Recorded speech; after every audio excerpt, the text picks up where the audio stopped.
皆様お待たせいたしました。それでは次のプレゼンテーションに向かいます。次のプレゼンテーションはサイバー金融犯罪との戦い、官民連携の新戦略をお届けいたします。Our next presentation is Crime and Fraud: How to collaborate between industry and law enforcement agencies to fight against financial crime in cyberspace. それでは早速こちらの方々にご登壇いただきましょう。Okay, everyone, let's welcome our guest panelists. Representing Chainalysis, Ms. Chengyi Ong. Representing the National Police Agency of Japan, Mr. Shigeru Yotoriyama. And representing Interpol Financial Crime and Anti-Corruption Center, Dr. Sungyong Kang.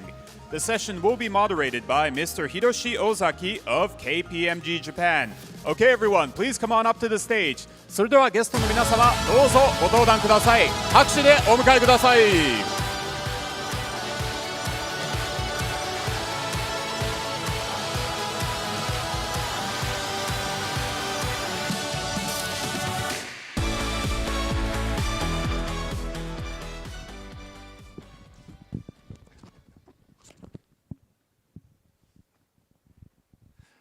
Okay, thank you very much for gathering today for this panel.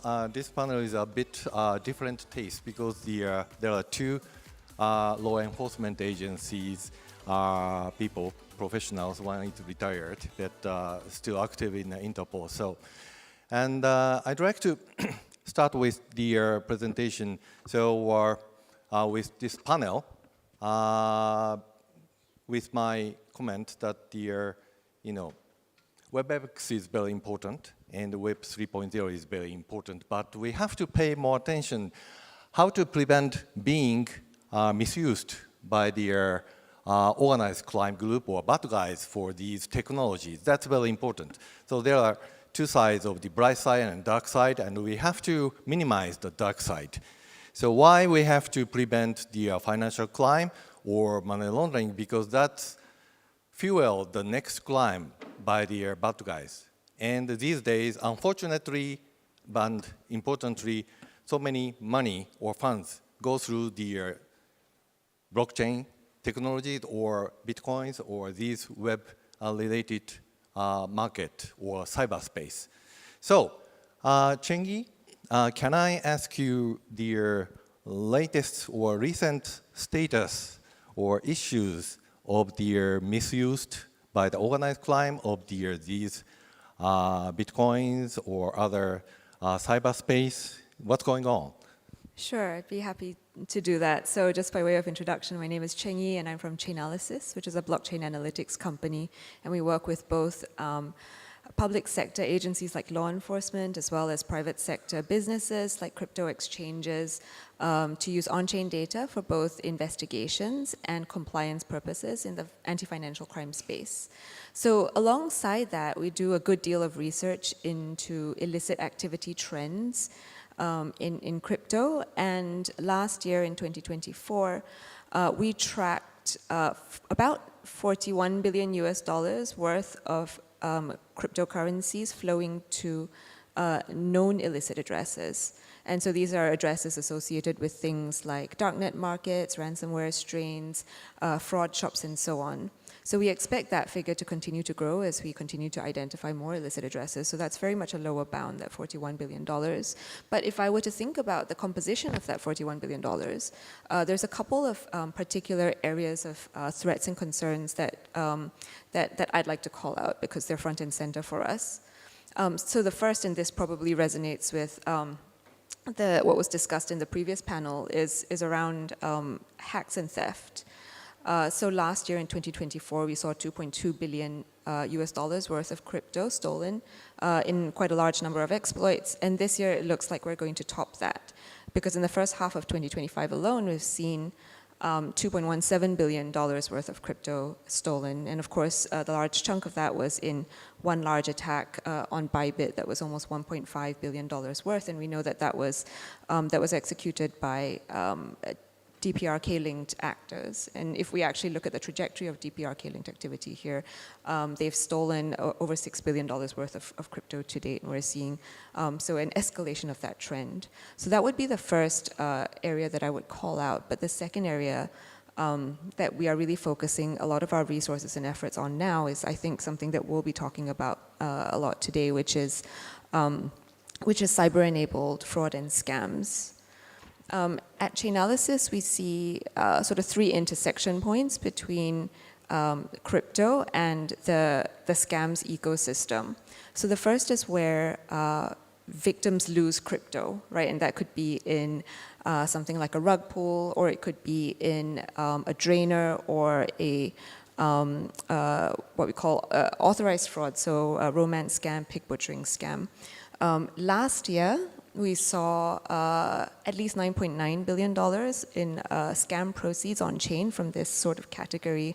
And again, that is very much going to be a lower bound. A large chunk of that was in high-yield investment scams, so about half of it was high-yield investment scams. But another third of that was in what we call pig butchering scams, which are a combination of romance and investment scams. And the revenues there are really growing, grew 40% year on year, so very strongly. So that's the first intersection point. The second intersection point between crypto and scams is where the scam takes place in fiat, but crypto is used as the laundering vehicle and often the last gateway before the funds move offshore.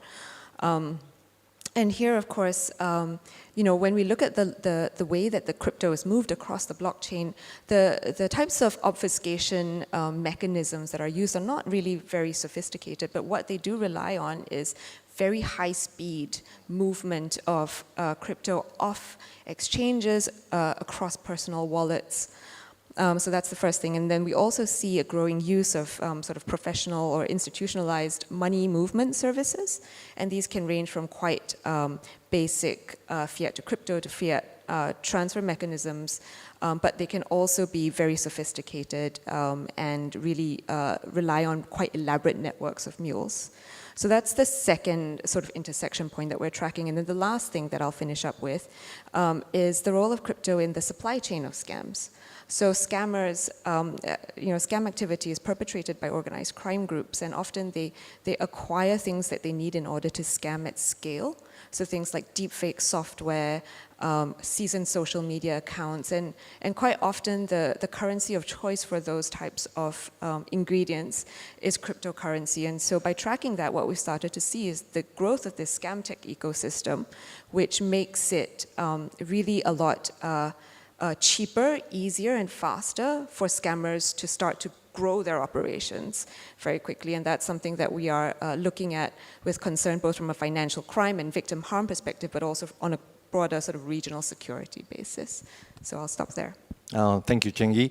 So last year, I speak out that nearly half of the exit fund stored in the internet banking system in Japan went to the virtual asset service providers. And the CoinPost quoted my comment, and Ms. Ozaki chilled the audience, so, and scared the audience. But that's true, right? And so quickly and convenient for the bad guys to transfer the funds via the virtual asset service providers network. Exactly. Yeah.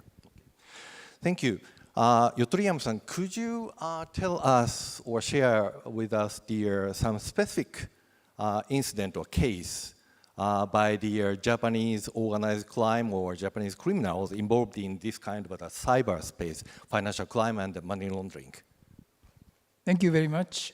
In Japan, the percentage of cryptocurrency misuse in fraud is not very high at this point compared with other jurisdictions. But it is increasing and is expected to increase from now on further. And online investment scam and online romance scam in particular, the cases, a percentage of cases in which the scammers trick their intended victims into transferring currency, transferring cryptocurrency is increasing. And let me touch upon a money laundering scheme employed by the Luffy fraud ring. Luffy fraud ring was a Japanese fraud ring operating in the Philippines and targeting people in Japan. And after arrested, they run scam call centers from Metro Manila the Philippines. After arrested and detained in the Philippine Immigration Detention Center, they changed tactics and began to remotely orchestrate a series of robberies in Japan by using mobile phones while detained in the Philippines. And the four masterminds, including Luffy and many rank and file operatives of the fraud ring, were ultimately deported from the Philippines and arrested on their return flights to Japan and are currently on trial in Japan.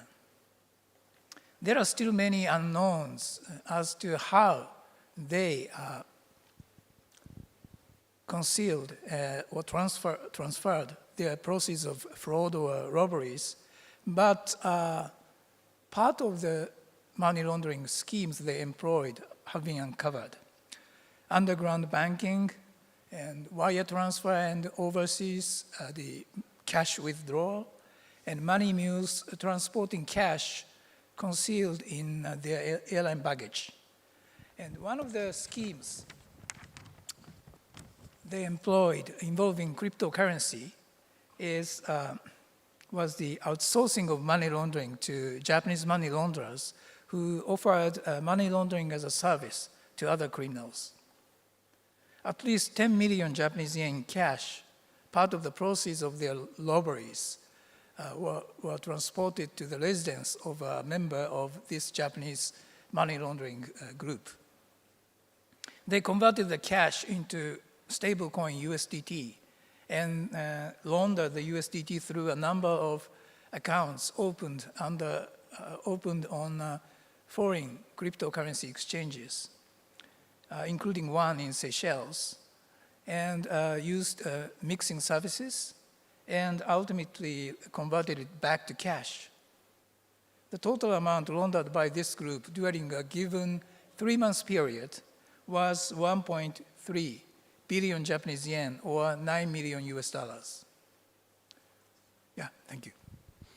Thank you, Yotoriyama-san. So Luffy is the main character of the One Piece. Japanese and, anime. right? Yes. And maybe, so you are familiar with the Lupin the Third animation. And the Inspector Zenigata belongs to Interpol. And he's seconded from Saitama Prefecture Police to Interpol. And he's working for a long time in Interpol. But there is no inspector in Interpol. But here is a real intelligence officer from Interpol. So maybe so many people in the audience, first time to see the real live Interpol intelligence officer, Dr. Kang. So as Yotoriyama-san said, so their activities, bad guys' activities, getting cross-border and cross the jurisdiction and more globalism kind of they are enjoying the globalization and the technology. So Interpol is the kind of the key function to connect the law enforcement agencies on each jurisdictions, and it's a kind of the information network. So, and the collaboration of the law enforcement agencies of each jurisdiction have to collaborate. That's the key for investigation of these cross-border and cyberspace criminals. So, could you please explain what kind of the issues and the challenges you are facing in the collaboration and the cooperation with the law enforcement agencies with each jurisdiction as the Interpol investigation intelligence officer? Thank you for the question. First of all, before moving on to the challenges, I want to emphasize that we are doing good. So yes. We are doing better and better because, like as already mentioned in the Japanese case, we already have successful cases going after the virtual assets. Not only the case, but Interpol we coordinate many other cases, like the future cases, which are coordinated between the Poland, Korea, and together with the support from the virtual asset service provider is based in Singapore, and also another case between India and Austria against the call center cases with the support from the Indian-based virtual asset service providers. So we have many successes, although there was misconception at the very first time with the Bitcoin's emergence. People thought that maybe a Bitcoin virtual asset cannot be traced, but no, we can trace, and that tree is remaining forever. So it's even easier, although there are a lot of challenges that we encounter, especially because virtual assets moves across the border in a swift manner. It moves in a second, so it is very difficult to trace in a proper manner, especially if it is the cross-border. And those characteristics of actually, it is the borderless transaction, by the way. I would say borderless instead of the cross-border, because sometimes virtual asset service providers not registered anywhere and the people are using it, which means that there is no border in case of the transactions of the virtual asset. So that is the difficulties, and it causes quite different challenges in each of the stages of our investigation coordination, from the detection and tracing, as well as the seizure and risk training. At this session, because we don't have enough time, I will just focus on the seizure part, not just because I have another session which will be at 5 p.m., so please remain seated till 5 p.m. if you want to hear about the detection and other part of the stories, but because also seizure is the most important part, especially at the very initial stage, so that investigation can move on without worrying about the money being disappeared after a while. So seizure is important, but we are suffering from a lot of challenges because of the cross-border aspect. And many times, going back to seizure, if we don't know who is the suspects already, and if we cannot really do the seizure, physical seizure, the investigators have no choice but to monitor the transaction, on-chain transaction, and waiting for that transaction to reach it to the third-party beneficiary. In most of the cases, it is the centralized exchanges which has a custodial authorities on behalf of the clients. In these kind of cases, it will be the criminals, or it could be the token issuers like the stable coins like the USDT, which has the authority to blacklist and freeze the account address based on their smart contracts. So it is either two. But for the law enforcement to issue an order to them and mandate them to seize or freeze or restrain the dirty money in the virtual asset format, they need a legal basis. There is a hurdle in some jurisdiction. In some jurisdiction, there is no proper law to go after and use the criminal law seizure power against those intangible assets, because their law is still focusing on the tangible assets. And also, they don't have the proper managing the seized asset law, so management of the seized asset does not apply to the intangible assets, but only the tangible assets. There are legal hurdles. But also, there is another problem is the cross-border, because most of the times those centralized exchanges, all the token issues will be located outside of jurisdictions, which means that you have to go through the mutual legal assistance, which takes forever. In the meantime, mutual legal assistance reaches to the jurisdiction where the BASP or the token issue is located, the money will be gone in many other houses. So there is a lot of hurdles, and we are trying to overcome those mutual legal assistance limitations by utilizing and relying on many other practical solutions, which we Interpol provide to our member countries. But also there's a legal effort to move forward. For instance, FedF come up with a regulation 38, encourages member countries to recognize the foreign issued order directly, which means that they don't need to go through the MNET, but not so many countries have it. So it is quite daunting to rely on the mutual legal system, but we don't really have the other good legal alternative instead of practical solutions. So we definitely suffer a lot, but the baseline is that sometimes, even if you want to ask for the mutual legal assistance and seek for assistance from the jurisdiction of where the BASP or token issuers is located, many times you don't know which jurisdiction to reach out to, because there are BASP which are not registered anywhere, and even if there are some BASP, they say that they're registered in a jurisdiction, they are not really registered in that jurisdiction, they're actually registered in other jurisdictions, and we have several cases that I witnessed that I was asking A jurisdiction, B jurisdiction, C jurisdiction, based on the intelligence we have, they were located nowhere else. So it is a borderless, and it is another challenge that we encounter because we don't know sometimes who to reach out to seek for assistance from the law enforcement. So yeah, that's it. Thank you.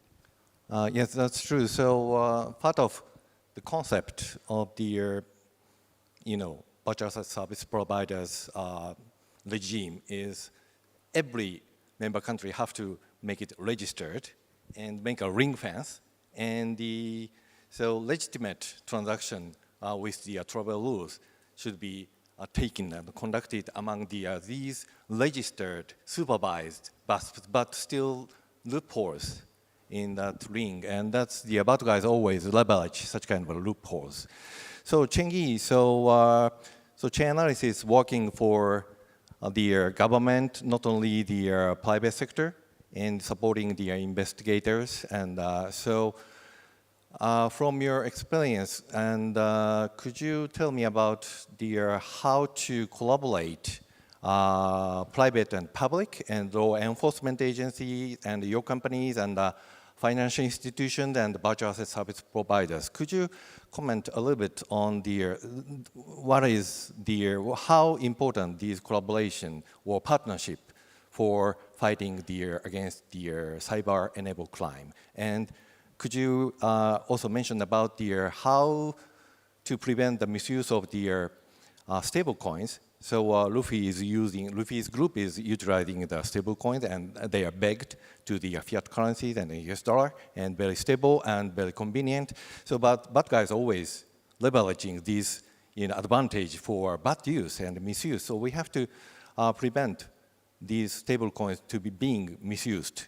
And the JPYC is registered last week as the FSA and Kanto Zaimukyoku, and the Okabe-san mentioned that they will try to issue the first Japan stablecoin by the end of this year. So stablecoins is more focused, and could you comment on the stablecoins and also the collaboration and partnerships importance? Absolutely, happy to. And I think these are two very topical issues. So maybe I can start with stablecoins. And everybody kind of knows the commercial potential of stablecoins today. They're just $250 billion worth of market cap, but every week we see more and more interest, a lot of it coming from institutional players, and the institutional players that we speak to, alongside the regulators that we speak to, one of their primary concerns is precisely how do I protect myself reputationally and legally? How do I make sure that I am able to monitor the activity of my stablecoin after it leaves my platform, as it circulates across the blockchain, and how do I make sure that I can respond to any illicit activity that takes place there? This is very pressing, and this is a very important concern, because today we see that majority of illicit activity on-chain is denominated in stablecoins. That's particularly in certain categories. So scams, for instance, we see a high predominance of stablecoin usage, and also sanctions evasion, so transactions with a sanctions nexus. This is not because stablecoins are inherently bad, but the things that make stablecoins appealing to all of us, their liquidity, their accessibility, their relative sort of value stability, all of those also make them very appealing as an instrument to move illicit funds, especially at scale. But I want to come back to something that Sungyong mentioned earlier, which is that what we have working in our favor now is essentially a transparent and a public ledger. And centralized stablecoin issuers, in most cases, they do have the ability and the authority to freeze and burn assets when they, at law enforcement request or when they deem necessary. And I think this is a feature that we need to continue to tap on. So if I think about how it's been used so far, I think Tether announced that in as of January 2025, it had frozen up to $2.9 billion worth of stable coins that are involved in illicit activity. So this is quite a powerful lever. But I think there's a couple of ingredients that need to be in place for us to be able to both protect the stablecoin ecosystem and also harness stablecoins as a strategic lever to advance the fight against financial crime. The first of that is the tools. So I don't think this is a big problem anymore. There are tools available today for a stablecoin issuer and a regulator to be able to monitor the activity that happens in a stablecoins ecosystem. So what share of the stablecoins are held in personal wallets versus on exchanges? You can be alerted when a stablecoin enters a wallet that is linked to a sanctioned entity. These are just examples of the sort of monitoring capabilities that are available in the market today. So it's not really about technology. I think what the other missing piece is regulatory clarity. I think today, in most jurisdictions, there is not a lot of clarity over what a stablecoin issuer should do with regards to the circulation of its asset in the secondary market. That is to say, it is very clear that a stablecoin issuer needs to do AML, anti-money laundering checks in respect of its direct counterparties and at sort of the at the mint and redeem stages. But what about as the asset circulates in the wild? If you were to, have a suspicion about a particular flow, what is the action that you should take? What is the obligation on you, given that you have to balance both commercial and compliance considerations? I think there is scope for more collaboration between both private and public sector in kind of building out the baseline expectations and the best practices there. So that's just stablecoins.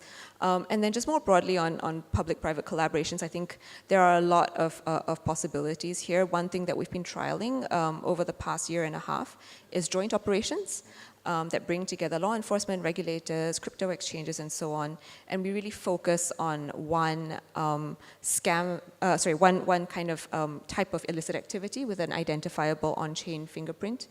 And we generate actionable leads through systematic analysis of the blockchain, and then work jointly together to follow up on that, whether that's closing accounts, freezing funds, reaching out to victims to prevent further harm. And this is just one of the examples, I think, of how public and private sector can work together. Thank you. So, as Dr. Kang mentioned that there is not only the challenges, but some successful stories and a good use case. So, Yotoriyama-san, could you touch upon about some successful program supported by Japan International Cooperation Agency, JICA, and INTERPOL, and Japan's NPA, National Police Agencies? Okay, thank you. I'd like to introduce two cases in which National Police Agency traced defrauded cryptocurrencies and identified the recipient and collaborated with foreign law enforcement authorities having jurisdictions over the area where the recipient were located. The first case is in India. Acting on the information provided by the National Police Agency of Japan, the Central Bureau of Investigation of India raided 19 locations in India in this past May and arrested 6 Indian suspects for running technical support scam targeting people in Japan. They defrauded Japanese people of their electronic money and cryptocurrencies by impersonating customer support unit of Microsoft and claiming their electronic devices had been infected with viruses and demanding payments for non-existent technical support. The National Police Agency of Japan traced the defrauded cryptocurrency and identified the Indians, Indian suspects receiving the fund. 2 out of 6 Indian arrestees were the students of a Japanese language school in India. And Microsoft also contributed to the investigation of this case by sharing their own analysis with the National Police Agency of Japan. The second case is in Nigeria. The Japanese police arrested 9 suspects for their roles in laundering the proceeds of fraud by converting proceeds into cryptocurrencies. The National Police Agency traced the cryptocurrencies and discovered that cryptocurrencies worth at least 56 million Japanese yen were ultimately transferred to 13 digital wallets and opened under the name of Nigerian nationals. Acting on the information provided by the National Police Agency of Japan, the Nigerian police arrested 11 Nigerian suspects for their roles in transnational romance scams. The joint operation was conducted as a part of Operation Jackal, an Interpol-led operation targeting West African crime syndicates. The cryptocurrency was then converted into Nigerian currency, Naira, and cashed out. And part of the money was used to purchase real estate in Nigeria. Just before this international collaboration, JICA stands for Japan International Cooperation Agency, and an entity implementing Japanese overseas assistance. And JICA and Interpol held a workshop in Nigeria in 2024 to improve investigative skills for fighting financial crimes. And during the workshop, officials from Interpol and National Police Agency of Japan provided insights on international cooperation and methodologies for investigating crimes involving cryptocurrencies. Such a workshop cannot serve as a silver bullet. However, it is also true that this workshop in Nigeria led to international collaboration between Japanese and Nigerian police and to the arrest of suspects in both jurisdictions. Thank you. Thank you, Yotoriyama-san. So, Dr. Kang, it's organized crime group is working together cross-border basis, and the scam factory in Asia hiring so many nationals around the world, and the Interpol Singapore office is a kind of the core function of the region's collaboration and cooperation. And could you put some comments followed by the Yotoriyama-san's comment, like iGrip or some kind of the Interpol program to enhance the collaboration among the jurisdictions? Sure thing. I think I can connect with the challenges and with the practical solutions that we are trying to provide to our member countries to overcome the challenges that I just mentioned, which is the mutual legal assistance. Mm-hmm. And it is directly related with the JICA program, which is JICA program funded by JICA, which lead to the successful Operation Jakar, and also it is related with the Chengyi's mentioning about the PPP. So I think the solutions that we're trying to provide to our member countries basically global PPP, global public-private partnership, and supported by the global cross-border collaboration between the member countries. First, in regard to the global PPP, we are trying to assist our member countries to provide the information to the third-party intermediaries who are providing global services, so that they can use that information to seize the criminal proceed in the virtual format. In most of the cases, it is the centralized exchanges, so we help member countries to deliver the information to the centralized exchanges. So the centralized exchanges, they can use their information about their client, which is being suspected by the law enforcement agencies as criminals, because they have information about their clients. They have KYC information, they know the source of income, they know the transaction pattern, they know what is the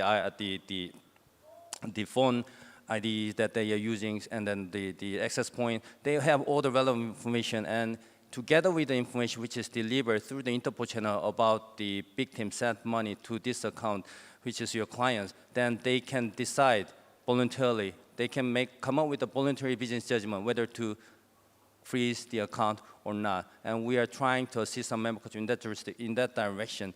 In addition to that, if apart from the virtual asset service providers, if we're talking about the token issuers, which most of the times is stable coins, the stories are a little bit different. As Chengyi already mentioned, the stable coin issuers, they don't have KYC information about most of the account which is being suspected, because those suspects are not really the clients of their direct client, because they are not the primary market consumers of the USDT or USDC. They are those users of the USDT or USDC or other types of stable coins. They bought from at the secondary market, which means that the issuers don't really have any don't really have any other information other than the information which is provided, on-chain information, and other than the information which is provided by the law enforcement agencies. So in that respect, we are trying to provide better information, even better information to the token issuers, so that they can come up with the business judgment to freeze the relevant suspected account. For sure, it is not mandating with the legal issued order. It is about the asking for the voluntary cooperation from the private sectors, which means that they may or they may not freeze the suspected account. In that case, we need support from the not only from the law enforcement agencies, but also from the regulatory bodies. We have AML regulations being adopted to those VAS, but still, like the enforcement-wise, law is if law is not enforcement, it's not enforced. It's just written in the book and not enforced. It does not make any changes. To make this borderless crime as a cross-border crime, the law should be enforced, and also to help our job to do better, to go after the seas, we need the regulatory bodies to enforce a regulation and enforce AMCF regulation against those VAS or the issuers who have let those transactions to be happening, knowing that it is related with the crime, so that they can afraid of this more of the AMCF legal enforcement, law enforcement, than the civil lawsuit which could be brought by the court order. So we need support from the law enforcement, the regulatory bodies as well. Another limitation we have is legal hurdles, especially in regard to the newly adopted regulation on the VAS. There are some jurisdictions are adopting those kind of laws, limiting the voluntary suspension to certain amount of time, certain period of time. In some jurisdictions, they are limiting voluntary suspension to be made only up until for 2 months. And they give exceptions, but exception is only allowed to 2 times for 2 months. So overall, it's only 6 months. For the mutual legal assistance to be delivered to the jurisdiction where VAS or issuers are located, I'm sure it takes more than 6 months. So it means that they have to unlift the already suspended or frozen account, because the law says that you have to unlift it. You cannot maintain the voluntary suspension, even though you know that it is a suspicious account. So we need a proper law, proper regulation on the VAS as well. So there are a lot of limitations, but like we are trying to provide our better solution, practical solution, even before there is a legal regime which is to be made in the forthcoming. And also regard to the cross-border collaboration, definitely it is our job. So we definitely help we provide member countries, especially victim countries, to deliver the information to the jurisdiction where the VAS or the token issuers are located, so that without going through the MNET, they themselves, which are being requested by the victim countries, can open their own investigation as a money laundering offense, because at least even for the foreign committed offense, it is the predicate offense of money laundering. So they can open their own investigation so that they can use their own domestic power instead of the mutual legal assistance. Thank you so much. Yeah. So you have another panel this afternoon, right? That's the reason I stopped here. You have so many stories you'd like to share with the audience. So thank you very much. I think the collaboration is a key to our fight against the cyber-enabled crime. So technology advance, the bad guys always leverage and use these technologies for their purposes. But we have to protect the Web3 or WebX or new technology or stablecoins from the bad guys. And the collaboration is a key, right? Thank you very much. So thank you very much. And clap for the esteemed panelists. Thank you, thank you, thank you.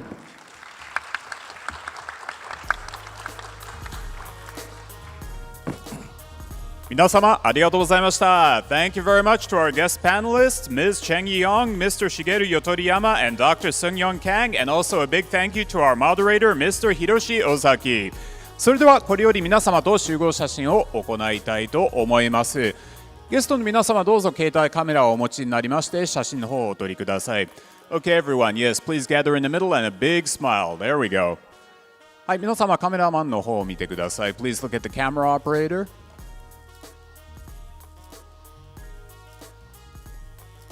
はい、それではゲストの皆さんよろしいですか？ Okay, thank you very much. ありがとうございました。皆様、パネリスト、そしてモデレーターの方にもう一度大きな拍手をお送りください。Thank you very much, everyone.